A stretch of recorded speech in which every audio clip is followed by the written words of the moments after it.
उस रात गांव के ऊपर आसमान कुछ ज्यादा ही भारी था। बादलों के बीच अजीब सी लाल चमक बार बार उभर रही थी, जैसे कोई जलता हुआ तारा नीचे उतरने की कोशिश कर रहा हो। लोग दरवाजे बंद कर चुके थे, कुत्ते भौंकना भूल गए थे और खेतों में खड़ी फसलें बिना हवा के भी हिल रही थीं। गांव का नाम था भैरवपुर। भैरवपुर के बाहर पुराने पत्थर के पहाड़ के नीचे एक उजड़ा हुआ इलाका था जिसे लोग काली धरती कहते थे। कहा जाता था कि वहां जो भी गया वह लौटा तो सही, लेकिन वैसा नहीं जैसा गया था। आज उसी काली धरती से जमीन कांप रही थी। राधा ने खिड़की से झांका। आसमान में एक लंबी नुकीली परछाई दिखी, लोहे जैसी, पर उस पर जंग नहीं थी। उसके चारों तरफ नीली आग सी लिपटी हुई थी। वह चीज धीरे धीरे नीचे उतर रही थी। राधा की सांस अटक गई। वह रॉकेट जैसा था, लेकिन इंसानों का नहीं।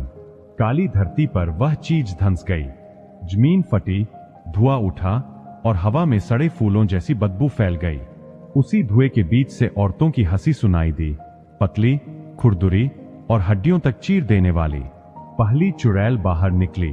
उसके पैर जमीन को छू नहीं रहे थे। बाल कमर से नीचे तक लटके थे और आंखें पूरी तरह काली थीं, बिना पुतली के। फिर दूसरी, फिर तीसरी, एक एक कर 7 चुड़ैलें उस रॉकेट से बाहर आईं। गांव के बुजुर्ग कहते थे, जब 7 चुड़ैलें एक साथ उतरें तो समझो समय भी डर जाता है। सुबह होते होते भैरवपुर बदल चुका था। कुएं का पानी काला हो गया, मंदिर की घंटियां अपने आप बजने लगीं और सबसे अजीब, गांव की औरतें बीमार पड़ने लगीं। किसी के पेट में जलन, किसी के सिर में आवाजें, किसी को सपने में उड़ता हुआ लोहे का सांप दिखता। राधा को हर रात वही सपना आता। वह रॉकेट खुलता है और अंदर से धरती का दिल धड़कता हुआ दिखता है। तीसरे दिन पहली लाश मिली। रामू, जो काली धरती के पास लकड़ी काटने गया था। उसका शरीर साबुत था, लेकिन सीना पूरी तरह खाली, जैसे दिल किसी ने निकाल लिया हो, बिना खून बहाए। उसके चेहरे पर डर नहीं था, उसके चेहरे पर आश्चर्य था। गांव में डर फैल गया, लेकिन चुड़ैलें दिखाई नहीं देती थीं। वे दिन में हवा बन जाती और रात में गांव की गलियों में उतरती। हर रात कोई न कोई गाय मर जाती। हर रात कोई न कोई बच्चा बुखार में बड़बड़ाने लगता। रॉकेट उड़ रहा है, चुड़ैलें गिनती कर रही है।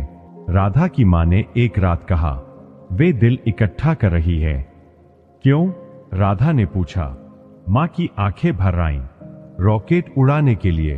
कहानी थी बहुत पुरानी। कहा जाता था कि सदियों पहले चुड़ैलों ने आसमान से भागने की कोशिश की थी।